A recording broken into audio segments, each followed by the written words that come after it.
Jacob, and I'm here with Kellie Peiper and Coach Bob Bateson. We're from WNY Coaches, and we're recording this session. Thank you, so everybody knows, and we look forward to talking with you today on GESTALT and Team Bond. We all understand the challenge of bringing a group of individuals together and to become a team. GESTALT, as we know it, has everything to do with the whole being greater than the sum of its parts. In other words, if we're together, we're stronger than we can ever be as an individual. We want to thank the Ralph Wilson Jr. Legacy Fund grant for helping us bring these seminars and symposia to the coaching community and the athletic community for youth coaches, high school coaches, college coaches, and beyond. As we move into these more in-person symposium, we always want to remind people that we're looking for a conversation, a discussion, and that's our format today. You'll hear from all of our presenters. Again, Kellie Peiper, our Director of Sports Psychology, Coach Bob Bateson, our Director of Sport Performance, will be sharing their wisdom throughout the conversation. And we will send this out to all of our members of WNY Coaches, and the people will have access as they need.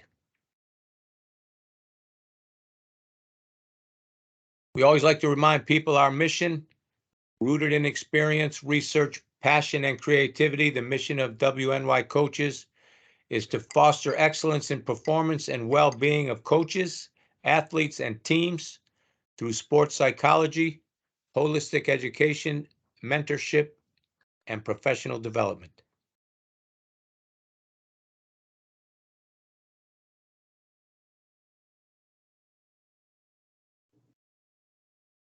Effective teamwork, of course, begins and ends with communication. We can't say that enough. I'm sure we all understand that. We start the discussion with the definition of cohesion. One of the earliest is Lewin's 1943 field theory led early researchers to describe groups' cohesion as a unidimensional construct consisting of the total field of forces that act on members to remain in the group. Using these terms as we move through, we'll talk a lot more about team cohesion. One of the high priests we refer to often here at WNY Coaches is the late, great Dr. Albert Karen. And you see here, he's the development of the group environment questionnaire, which measures cohesion. And he has spent a lifetime digging in deep to the concept of group dynamics in sport.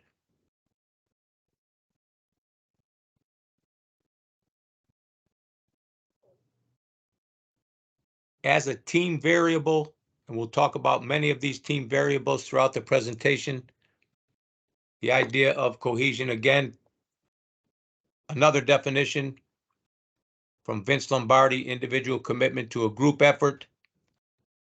That is what makes a team work, a company work, a society work, a civilization work. It's good to remind ourselves that our first team is our family. And as we grow up in the family environment, and everyone's, of course, experience is unique, in essence, that's our first team.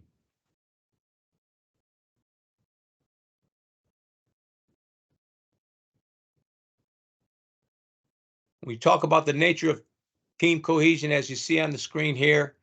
There are task and social reasons that people come together, that teams stick together. And with our goals, commitment together, that gives us a reason and a purpose. Sometimes it's a social, meaning the strength of the relationship with inside the team means brings cohesion, fosters cohesion. And certainly, I think as coaches, we don't want to know how, we just want to know that we're together. So clearly, in our estimation, there are kind of both blend, right? The task cohesion, the social cohesion. Kellie and Coach, the thoughts on the idea of task focused and or social focused? They both together? Are they individual? Go ahead, Kellie. You want to go? That thought, Kellie? So a couple things that stand out to me would be just kind of looking at how in practice that might look different for more of an individual versus a team sport, and how those things play out, right? When you're, kind of developing kind of your value system and practice plans and team identity.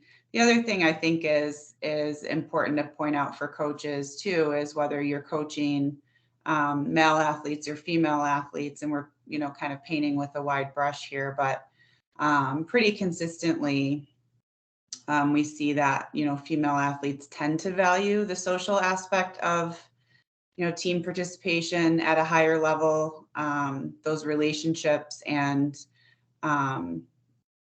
being part of something bigger than themselves. Of course, personality and our own experiences play a role in that as well. But generally speaking, that's something to consider for our coaches that are coaching females specifically, is to really make sure that you're paying close attention to how you're fostering the social support and that social network to make sure there's inclusion and kind of the emotive side of things. Yeah, I think Kellie, you hit on a great point too, with the difference of a team sport, let's say basketball, or wrestling, for example. The NCAA wrestling championships were on this weekend. It's a team because you're out there and you win your match, you get points for your team, but that is truly an individual sport. Track is really more of an individual sport. We have a team concept with it, but it doesn't create the same social environment and camaraderie as true team sports like football, hockey, lacrosse, basketball.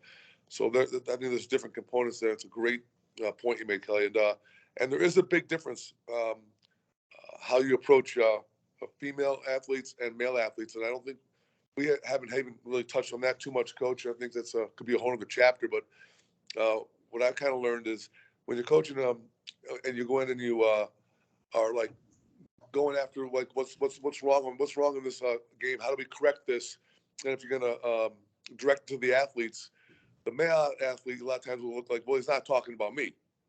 That's kind of how we approach things. And the female athlete goes, he's talking about me. So I think how you approach that within that society is very important too. Kellie made a great point of the difference between coaching males and females is very important. Yeah, that's really, really interesting, and so important, as you both say, the individual sport and the gender related. And even further, to further that conversation, sometimes we do talk about females coaching females versus males coaching females, or vice versa on the male side. Interesting dynamics, and like you say, Coach, room for another chapter, another session, but absolutely has everything to do with what we're talking about here. So thank you. We always like to share resources. This is one study. We can get you a copy. Those who are listening, please let us know. This is a recent meta-analysis exploring measurement approaches and the changing team landscape. So the paradigm of building team and this idea of the correlation between cohesion and performance, right? Does a high level performance bring cohesion, or is it the cohesion that brings the performance? And certainly those dynamics can vary and are up for situational discussion, right? Each situation, of course, is different, but many studies in this, of course, a meta-analysis is always good. A current meta-analysis tries to, uncover every possible study that has been done on the topic, and this is a great one to resource as we go forward.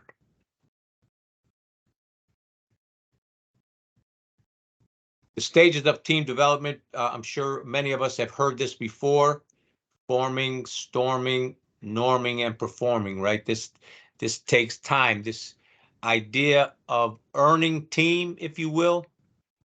We say earning team because by virtue of the fact that we wear the same uniform, yes, that makes us a team. We're on the same roster. Yes, that makes us a team. But a deeper meaning of earning team is part of this process that we talk about in this group development. Again, group norms, aka team culture. We form, we come together as a group. We start to get to know each other. We test boundaries.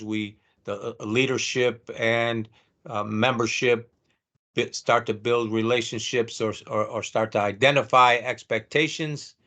That's the storming phase. Then we move into norming. Everybody's kind of becoming accustomed to what we're used to, what we're expecting as a team, both leadership and roster and team members. Then we get to the performing end, maximizing who we are as a group. And I think an important point, sorry to interrupt. No, not at all. Point here, every single team is so vastly different from year to year. Just, even if you have 2 seniors graduate out from a roster, right? And you're bringing in, 2 freshmen or however things change, that, coaches have to just be so flexible in where you may sit across these stages, depending on who's on your roster and how that can change from year to year.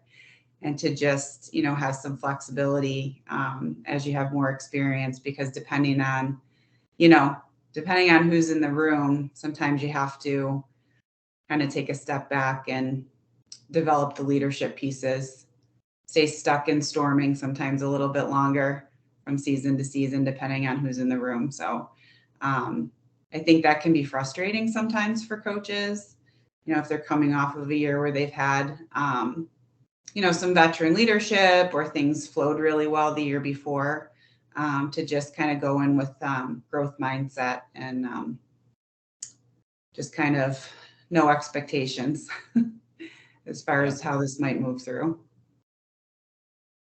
So true, Kelly. And that concept that you bring forward, this open-ended group, we hope that there's some continuity, as you say.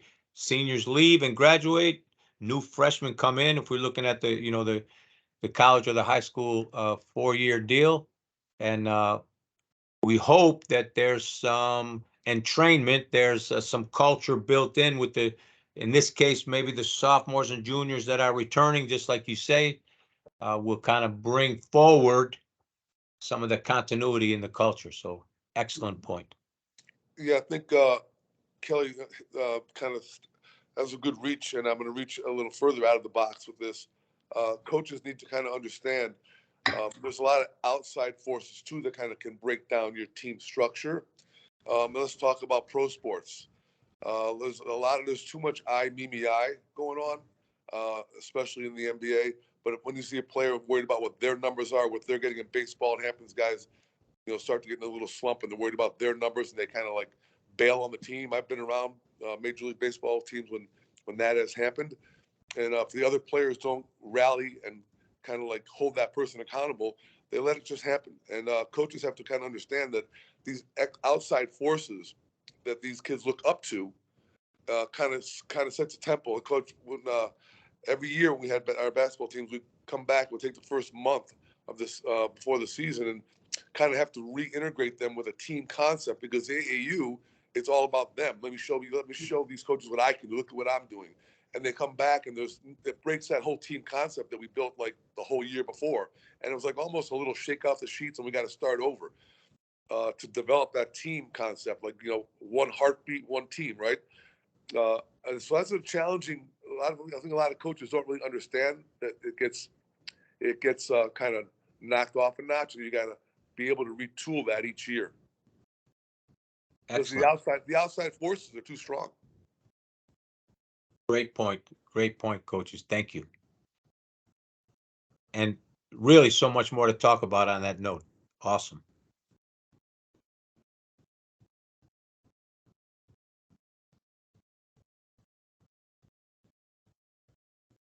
And just a reminder here, again, not to be redundant to the coaches out there listening, but all this talk about team and culture is critical to performance and to success. But to your point, coach, just now, right? Acknowledging and celebrating the individual is also a part of our messaging as coaches. It's not, hey, yes, we want you to think team first. Yes, we want to see how you can best contribute to the team. The best thing that one of the best things that an individual can do for the team is make themselves better. And we want to be sure to acknowledge the idea that, yes, a lot of this is about you and your development and where you are and where you're going as an athlete. I think if we overthink or overemphasize the idea of team and miss the acknowledgement, connecting to the individual and making sure that we also absolutely celebrate the individual. Yeah, I think that's a great point, Coach. It's really tricky. We try to celebrate the individual within the team concept, right? Let's take a point guard. You got a point guard that scores 50 points or 90 points a game. That is not a point guard. That's a very selfish player. That's about himself. He's not involving the rest of his team. He should be celebrated not for scoring that many points. He should be celebrated when he has as many assists as he does points, right? Where he's involving the rest of the team. So that celebrating the individual needs to be within the team structure. That's very tricky. It is challenging. Thanks.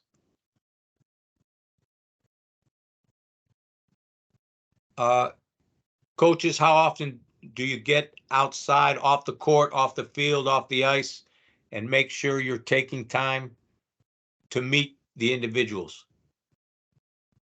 Everybody's environment, everybody's commitment, everybody's situation in coaching, of course, is different from little league to high school to college.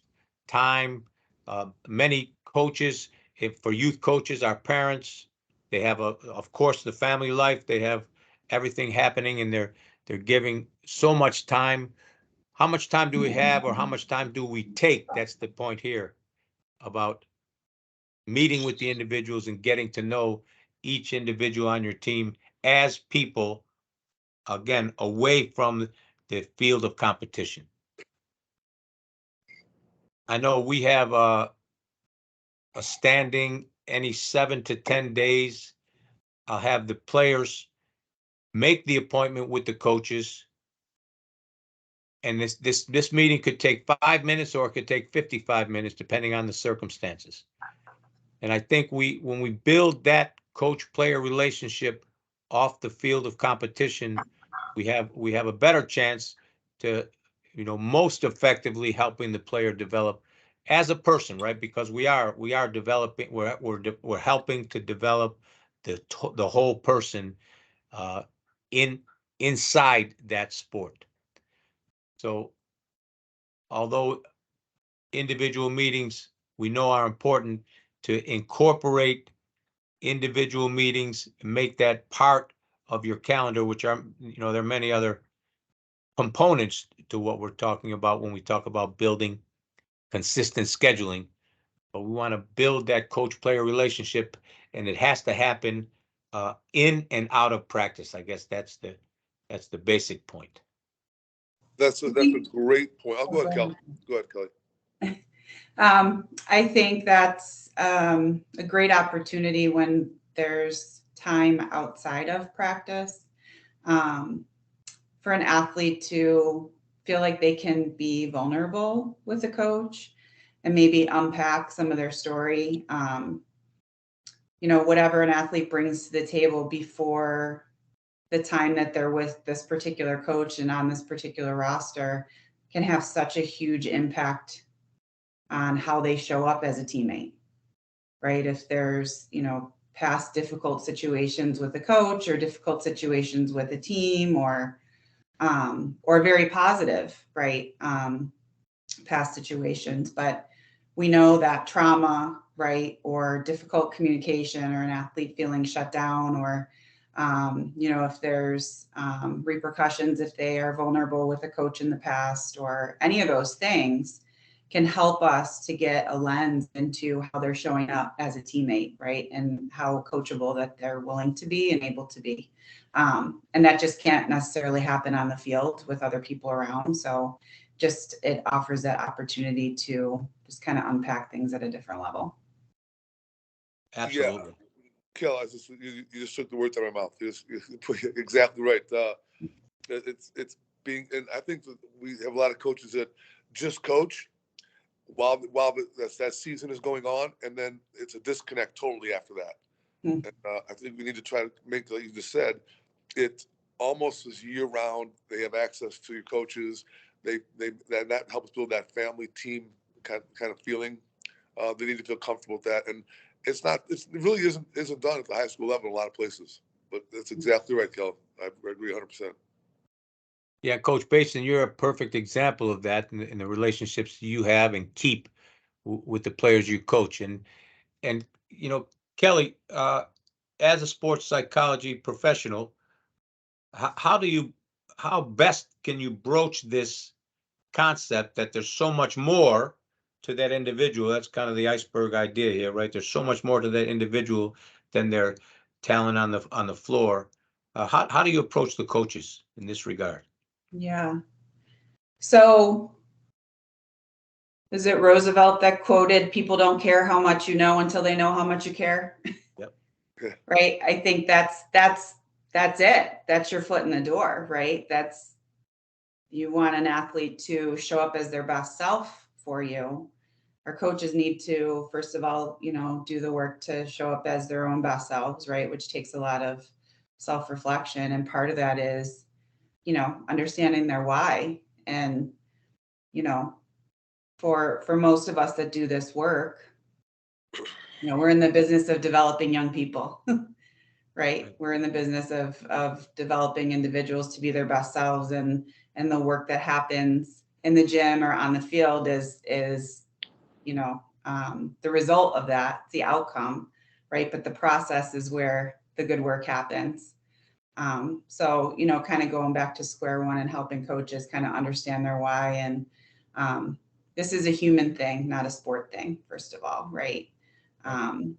So if an athlete knows that, first of all, you have their best interest in mind, and, beyond a shadow of a doubt that you have their back, you're going to get the best out of them. So, doing the work off the field is really what sends that message. Excellent. Yeah, Kel, I follow up with just your statement earlier was perfect.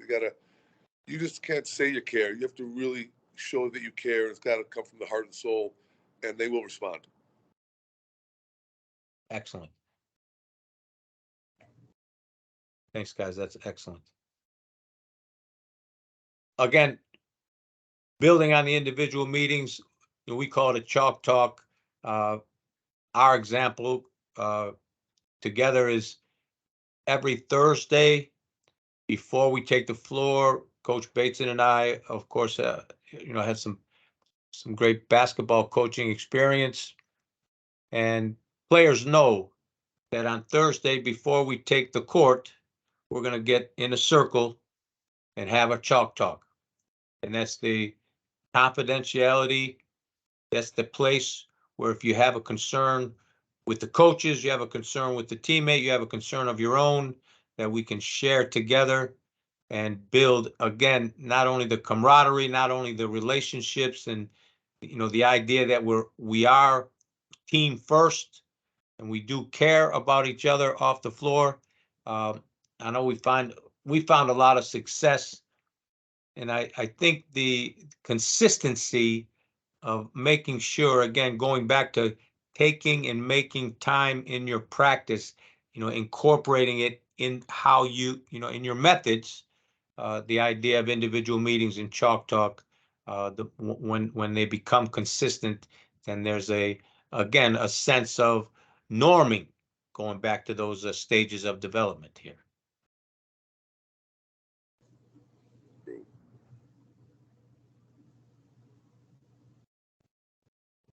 I don't know who's heard of or who has not, the Keirsey temperament scale, but it's a 72 question.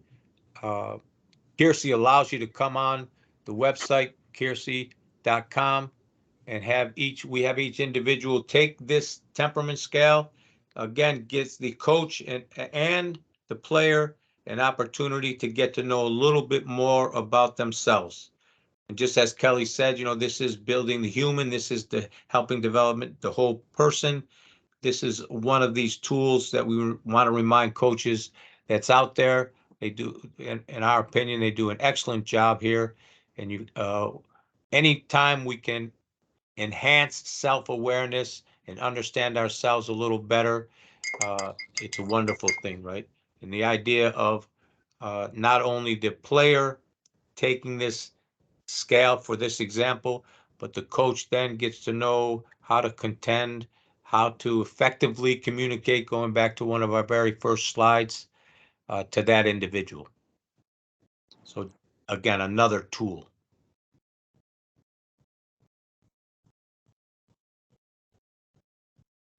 So the leadership style, democratic, relationship oriented for our example here. When we set team goals and performance objectives, we want to allow full participation of the membership. Yes, as coaches, we have team goals always, most of the time, I would say always connected to success, connected to winning.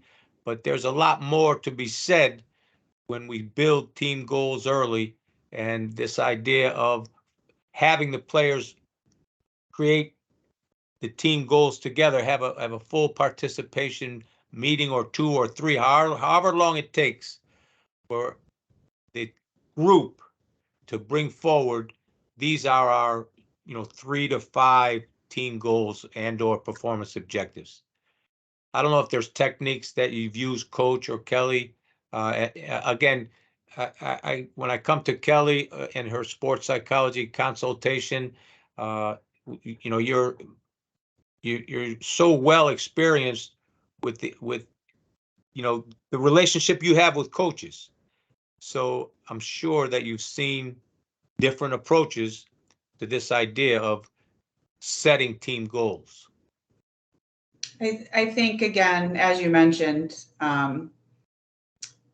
setting the stage for focusing on and trusting the process. So kind of the short-term practice or performance related goals that build that trust and build confidence along the way, so that, as a team, we hopefully show up and the outcome takes care of itself, right? We do what we do.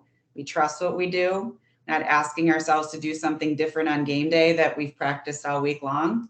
That's the point of practice, right? So, so I think just, again, reinforcing with coaches and with your teams that the outcome, of course, we're all competitive, and, we don't want to lose sight of the outcome and those big goals, the pot of gold at the end of the rainbow, right? But it's the process and those daily, weekly, monthly goals that are going to build your team camaraderie and build that confidence that the outcome is, that they're ready and the outcome will take care of itself. Well, yeah, I think and the goals and objectives of performance and team goals have to be said out loud by the coaches and the players. They have to be said out loud. Coach, if you remember, our first state championship, he came to me and said, "Do you think we can win a state championship?" I said, "Absolutely, but we have to say it out loud to the whole team so they buy in and believe it as well. Otherwise, if we think we can do it, but we don't bring them in by saying it out loud, the universe won't bring it to you." Yeah, that's well said, Coach. And it has, and when you set these goals, kind of like the mission, right? And everything you do, just as you're both talking about, kind of, we can remind ourselves, each other, we got to bring everything back to the mission, back to our goals, and these consistent reminders. And again, visual aids, posting on the locker room, having some regimen related to a theme of the practice or part of the practice plan has a pearl of wisdom connected to the mission. Those kinds of things reinforce what we set out to do from the beginning of the season. Yeah, when you say it out loud, you almost have to own it. Yeah, I like that, Coach.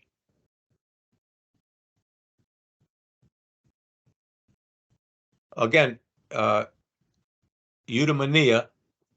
So we want to share this. Again, we say this is another tool. This is the idea of, again, going right back to Kellie. This is human. We're developing the human. This Aristotelian concept.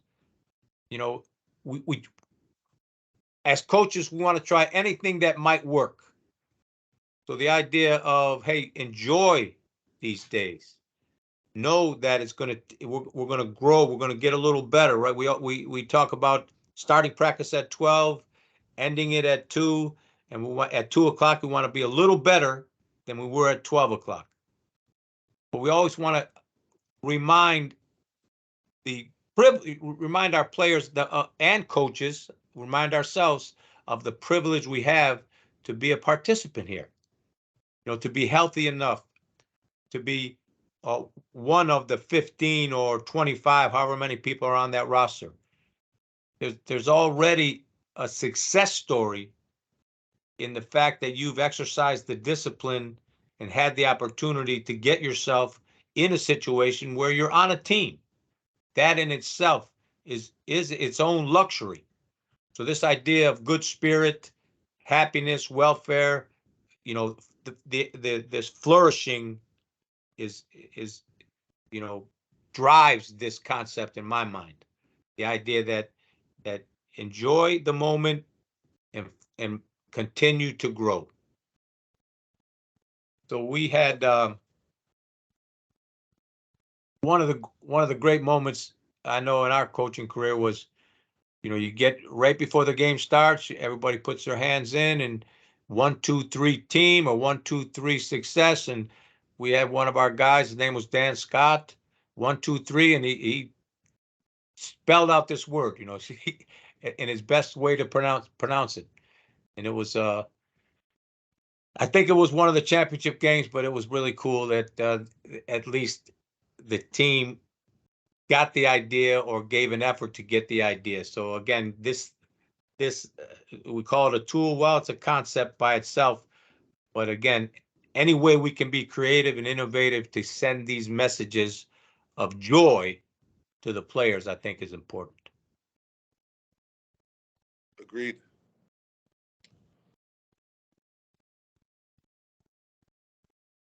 So getting back to the individual and back to the individual coach and our approach, we're not here with one size fits all concept for coaches. We know that every coach is an individual and that there is an art and there is a science to this coaching world, right? The coach helping people get from one place to the next is the essence of who we are as coaches. But it's important, coach, that you embrace your individuality, your uniqueness as a coach, and you create your own canvas, right? These tools, these symposia, so many efforts are made to help coaches develop. WNY Coaches is one of those efforts. That's the whole idea here. We're trying to give back. We're trying to provide resources. We're trying to be one of those resources that you come to as you create your canvas. Another example here of Stephen Covey's 7 Habits of Highly Effective People. Begin with the end in mind. Coach Bateson, you talk about the universe, saying it out loud. I guess that kind of feeds into that concept. Yeah, absolutely.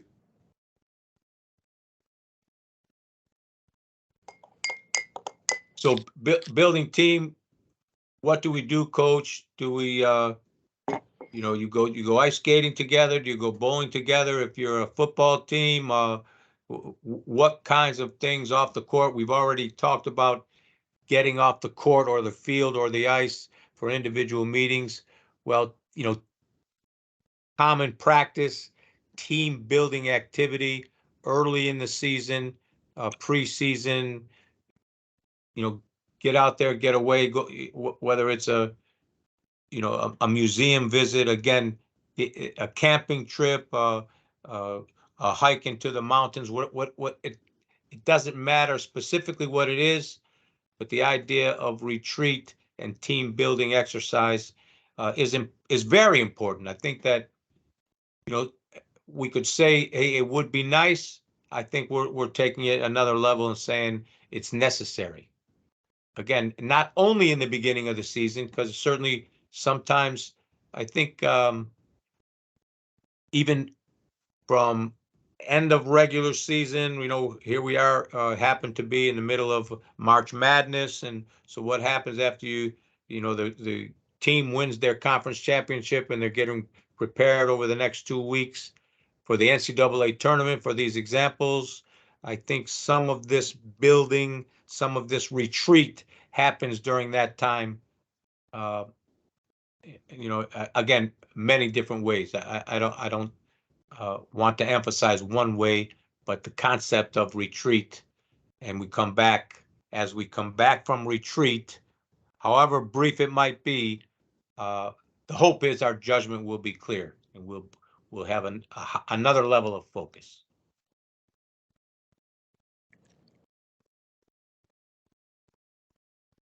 Again, another resource, Daniel Boyle, the Culture Code is a great read on this topic. You'll find that on our website, and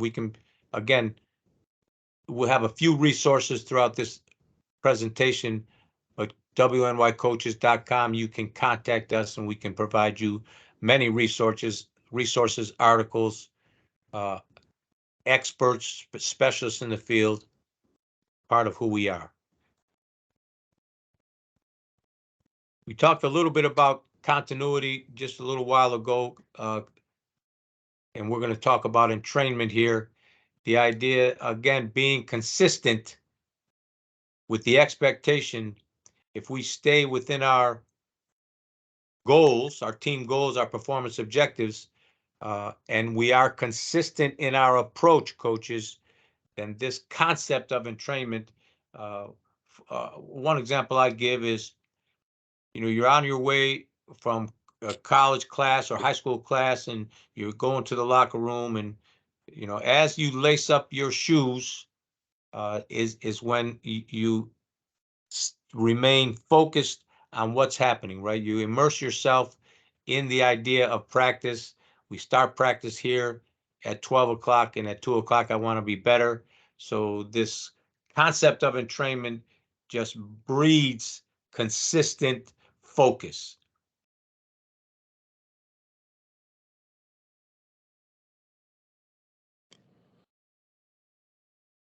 Here's the idea again, another resource, in Coach Bateson, we could take this, to use your words, to a whole other chapter, a whole other presentation, but the idea of systems thinking, the idea of this earning of team.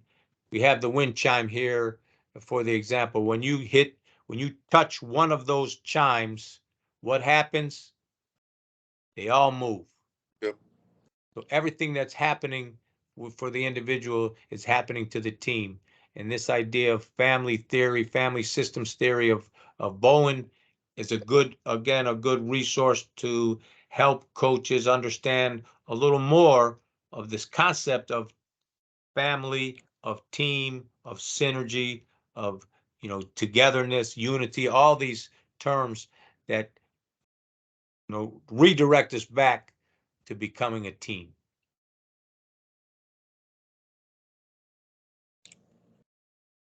Again, we started it again today's presentation talking about Gestalt and team bond.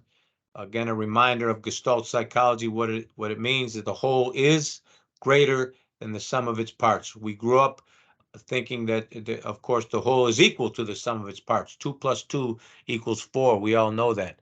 Well, a quest for Gestalt says we're even beyond. The whole is greater than the sum of its parts. So can't emphasize enough that being together makes us the strongest.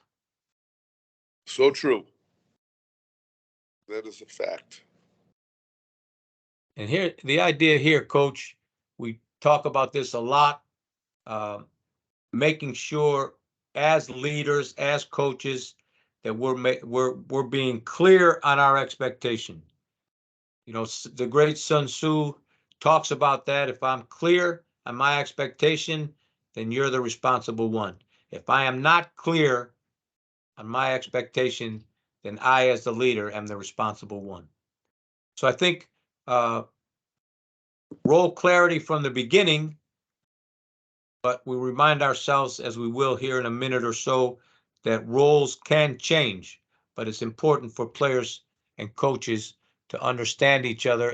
And coaches have roles too, right? In that team dynamic. Yeah, I think, Coach, role clarity is an important concept to get out there. And sometimes there's coaches that have it in their head or what they want the message to be, but they don't always say it out loud. Once again, let's get back to that point. Be clear about it, and don't just assume they're going to pick it up because that's what you're feeling. And I think that's a mistake that's made a lot of times. Is it just you think that you're getting the message across, but you've never really said it. Right. Important point, Coach. Thank you.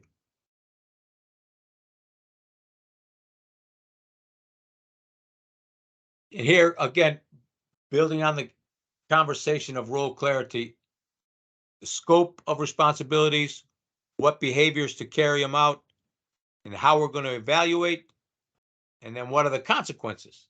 Again, that's part of the communication, or part of the effective communication that was on the very first slide, right? What if in fact we identify the role, it's clear, this is what you have to do to carry out your role. We're going to take a look at it. And if you don't, again, going back to your conversation, Coach, about I, me, my, right? It's about me and external forces and other factors that have everything to do with an individual's personality, right? Everybody's a unique individual, and some embrace this, embrace the role, do everything they can to carry out the behaviors. Others, by nature, remain selfish. Yeah. I think we need to be very clear as coaches about let's use the word selfish because it's selfish play, but it's also starts at the top. And when they're role models, they see that on TV with pro sports. You really got to, as a coach, have to really shake out the sheets and retool it to bring it to where it's supposed to be. That's a big role of us as coaches with youth athletes, and it's a big responsibility. And there's too Absolutely. many of them that just run with it and leave it that way and let that player just take over. And they'll never really get very far with that. You may win some games, you'll never win a championship with that. Agreed, Coach. And again, reminding our coaches to be sure to make clear the consequences if the choices are different.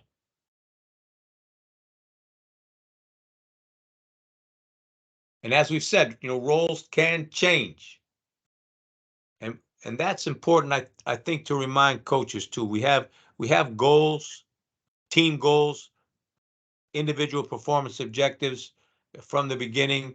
And as a coach, our perception is for that individual that this is the role, but these roles can change. So we have to remain astute and aware of what the team needs, how the player individually is developing, how the team is moving forward. And if we have to be ready to adapt and adjust. Coach Bateson, you talk a lot about adapting, Yep. calling audibles, that idea. Yeah, and just to hinge off of this and step back, uh, you can't. I'm not saying put a player on a leash. You can't do that either. But you have to instill the concept of it's one goal for all of us to get there. No one person is. Let's go right back to this bigger than the whole game, right? Um, so that this role change and say, hey, this is what I'm doing now, but hey, I might have to do this on the next play down, right? Something different. That's important concept that we have to as coaches is to make that like flow like water and not to put someone feel like they're on a leash, because that doesn't accomplish it either. Yeah, that's a good point. That's a really good point, Coach. And again, reminding ourselves, reminding players that, not too far, too fast. It just doesn't happen that way. One step at a time.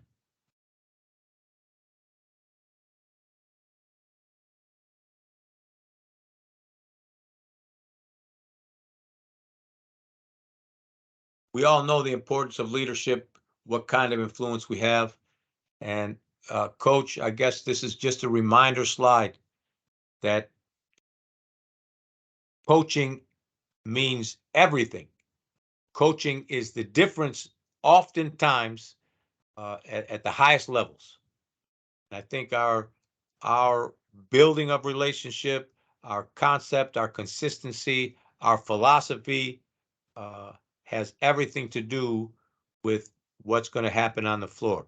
I mean, this great Newt Rockne quote, I use it often. Quote. Yeah, it's like we find that chemistry that's on the field or on the ice. Not necessarily are they the, again here, this is 11 best, this is football team, right? Whatever sport it might be.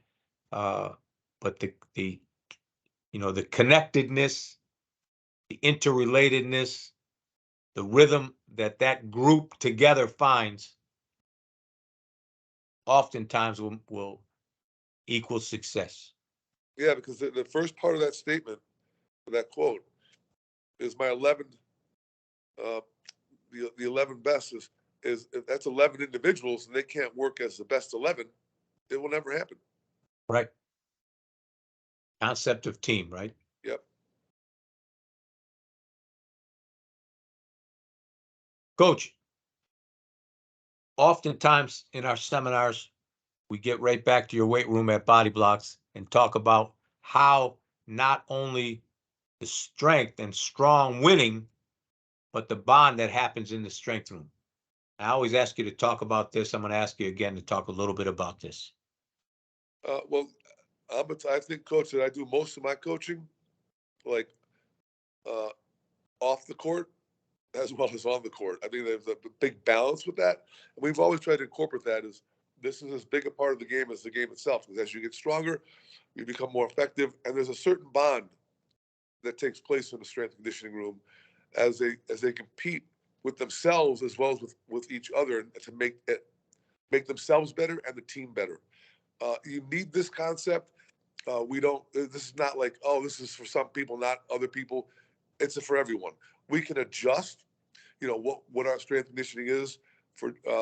I can kind of individualize it to a degree, but at the end of the day, it's about team concept, team getting better as one unit, and that's what the strength room does when run properly. It absolutely does, and we're witness to this. And again, Coach Bob Bateson at Body Blocks, Pearl and Tupper, is here to consult.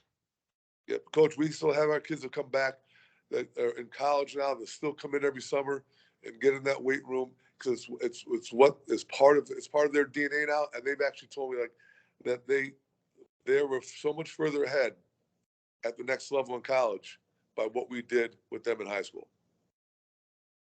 It's awesome. It's the proof right there, Coach. Confirmation.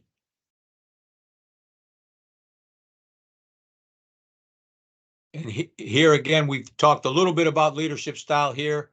These are Chelladure's 5 leadership styles in sport. We're going to talk more about these in their own symposia, in their own session here, but we wanted to raise them today, talking about training and instruction, democratic behavior, autocratic behavior, my way or the highway. Social support has been proven to equal success at the highest levels. And the idea of consistent and frequent feedback, positive feedback, using this idea of positive psychology and always emphasizing what it is you're after. You know, this goes back to the mission, goes back to the team goals. If the team goals is to always give 110% hustle, for example, then that feedback is, if it's not happening, then we remind ourselves, or we remind our teammate, or we remind our team or the individual that, hey, it's hustle we're after, right? It's not, don't we want to lead with negative, you didn't do or you're not doing that. The idea is to reinforce what you want to be done. There's a lot of discussion that we won't have time for today, but that we'll get into in future seminars.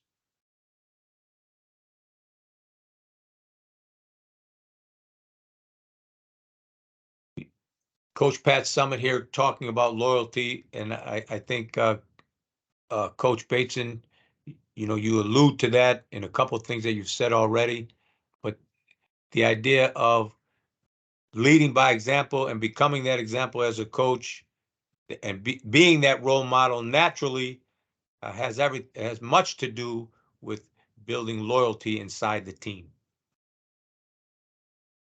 And Absolutely. the great Coach Pat Summit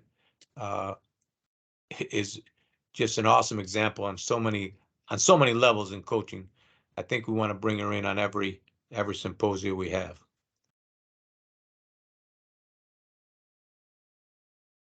Again, reinforcing the idea of the quality of feedback and the frequency of feedback. If there's a consistency, then there's some of this entrainment, some of this expectation, some of this, Coach, you talked about like water, with a culture. As you build culture inside of a team, and we're consistent in our approach, then we have a better chance of having that, you know, fluidity, that fluent rhythm inside the culture of the team.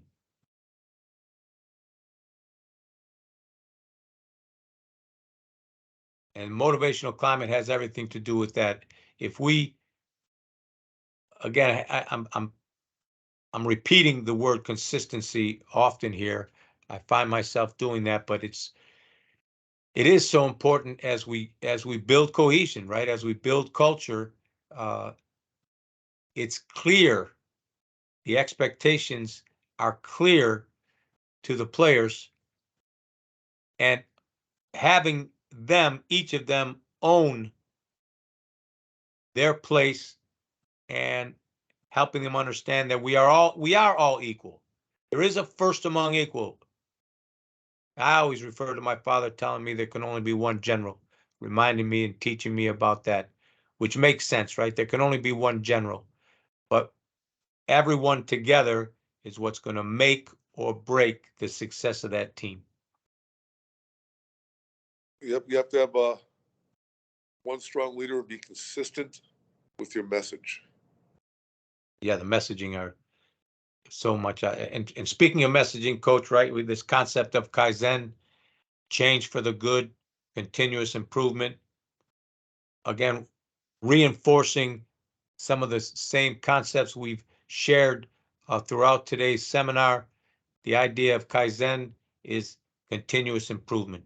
If we're getting a little better every day, then we're success. That equals success. Improvement equals success.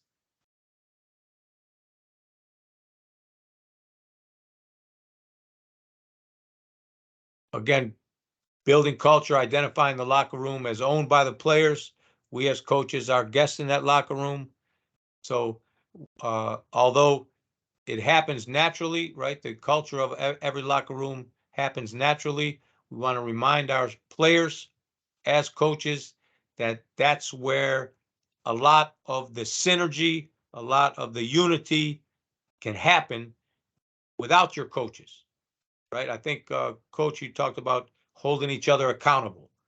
That's the idea of a strong locker room. And we always want to ask our team, how is your locker room? Ask any team. I want to ask any team how their locker room is, because it's a factor. Yeah, there's got to be total cohesion and everybody on the same page in that locker room amongst the players. It can't be a locker room that's divided with individuals, everyone in their own little space. It doesn't Yep. work. That will translate into nothing on the court. Yeah, and some moments in that locker room aren't comfortable. They're not always going to be comfortable. But we have a responsibility and we have a commitment to each other to reconcile. The road to success is being out of the comfort zone. Right? Yep, absolutely. Okay, we wrap it up with questions, Coach, and any final comments. I mean, I guess I can start, then I can I'll bring it over to you, Coach Bateson. But thank you all for being here, listening, and looking forward to participating in many more discussions on this concept of team cohesion and building team. Coaches, thank you for all that you do.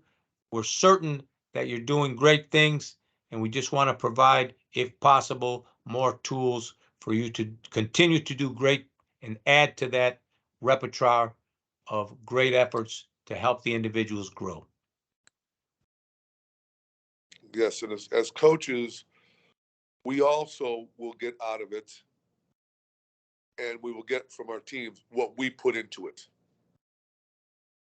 That's very important. If you're going to coach and you want to make a difference, you're only going to get out of it what you put into it as a coach to your players.